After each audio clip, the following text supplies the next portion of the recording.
In college, I was developing two different parts of myself that in some ways contradicted each other. So on the one hand, I was really involved in Muslim community, and I was really involved in the Muslim Student Association. I ended up being president my senior year. But on the other hand, I was learning queer theory and like taking feminist studies classes and basically like learning that sexuality is fluid and that gender is fluid, and realizing that I could reread my own history in totally different terms. That I could like look back at moments of my life and think, oh, that was desire. Like I just didn't read it as desire because the person on the other end of it was not like the right gender.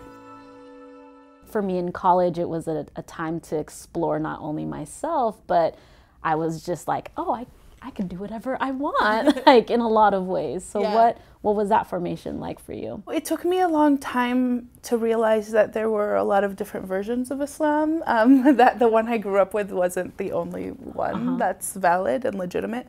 I grew up basically going to the mosque a few times a week. It was a second home to me, you know.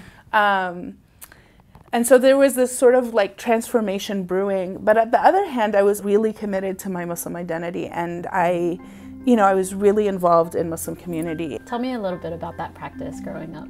In my household, Islam was the framework for everything. You know, it was sort of like, it was the moral compass, but it was also the spiritual center, and it was also the community center.